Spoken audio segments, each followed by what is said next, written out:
शिवसेनेचे नेते अंबादासजी दानवे आपल्यासोबत आहेत, लातूरचा दौरा करतायत ते. मला सांगा सर, आज आशिष शेलार यांनी असं म्हटलं आहे की भाजपा महाविकास आघाडीच्या विरोधामध्ये आज पत्रकार परिषद घेऊन एक मोठा गौप्यस्फोट करणार आहे. काय गौप्यस्फोट करतील ते? काय करायचं करावं, यांच्याकडे काय आहे ना, आमच्याकडे काय गौप्य असायचं कारण आहे. आमचं जे काही ते खुलं आहे सगळ्या गोष्टी.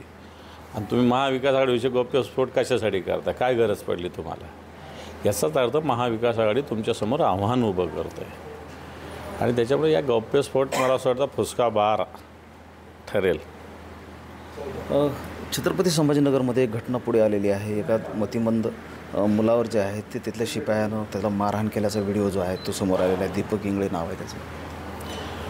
मी ते बघितलं. खरं तर छत्रपती संभाजीनगरात या राज्याचे सामाजिक न्यायमंत्री राहतात आणि सामाजिक न्यायमंत्री राहतात अशा मंत्र्याच्या जिल्ह्यामध्ये एका शाळेमध्ये मतिमंद असलेल्या विद्यार्थ्याला मारहाण त्या एका शाळेचा विद्यार्थी करतो.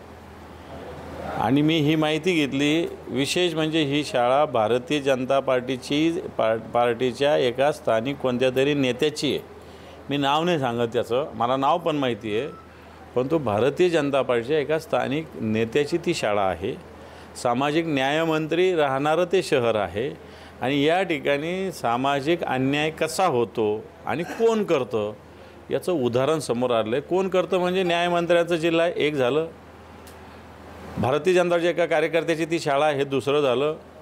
आणि मग एकीकडे मोठ्या गोष्टी करायच्या, साधन सुचितेच्या, सामाजिक न्यायाच्या आणि सामाजिक अन्याय मोठ्या प्रमाणावर करायचं याचं एक उदाहरण, ज्वलंत उदाहरण संभाजीनगरात घडलेलं आहे. कबूतरखाना जो आहे तो पुन्हा सुरू करावा यासाठी जैन मुनी जे आहेत ते आझाद मैदानामध्ये उपोषणाला सुरुवात करत आहेत. माझ्या माहितीप्रमाणे न्यायालयाने या संदर्भात सुस्पष्ट आदेश दिलेले आहे. सुस्पष्ट आदेश दिल्या पद्धतीनं प्रशासनाने आपले निर्णय घेतले पाहिजे, आपली प्रक्रिया पूर्ण केली पाहिजे. बाकी कोणाला उपोषणाला किंवा आंदोलन करण्याचा अधिकार आहे. अधिकार असावा, कबूतरखानेही असावे, परंतु त्याची जागा कोणती असावी याच्याविषयी निश्चित चर्चा होऊ शकते आणि त्या पद्धतीनं याच्यात निर्णय व्हावा.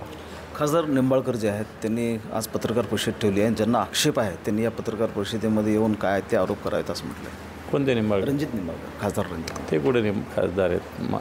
कसले आक्षेप? आक्षेप खुले आक्षेप आहे. जी मुलगी आपली डॉक्टर संपदा मुंडे हिनं स्पष्टपणे लिहिलेलं आहे की त्या दिवशी त्यांचे 2 PA आले, माझं फोनवर या खासदारांशी बोलणं करून दिलं, त्यांनी काय दबाव आणला, कोणत्या प्रकारानं आणला, हे सगळ्या महाराष्ट्रासमोर खुलं आहे. आणि त्यामुळे आता काय आरोप करायचे? आता हे सगळे झालेले, आता कारवाई सरकारला करायची. त्याच्यामुळं मला असं वाटतं दबावाचं राजकारण, मस्तीचं राजकारण भारतीय जनता पार्टीचे नेते करत आहेत, त्याचं हे उदाहरण आहे. ज्या IPS अधिकाऱ्याची या संपदा प्रकरणामध्ये जी नियुक्ती करण्यात आली त्यावर देखील आता आक्षेप घेतला जातो.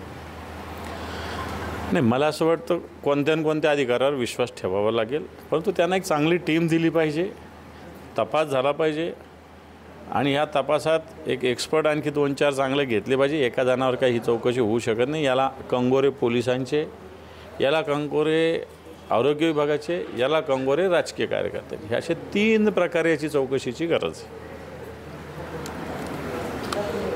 महेंद्र जोंधळे, TV9 मराठी, लातूर.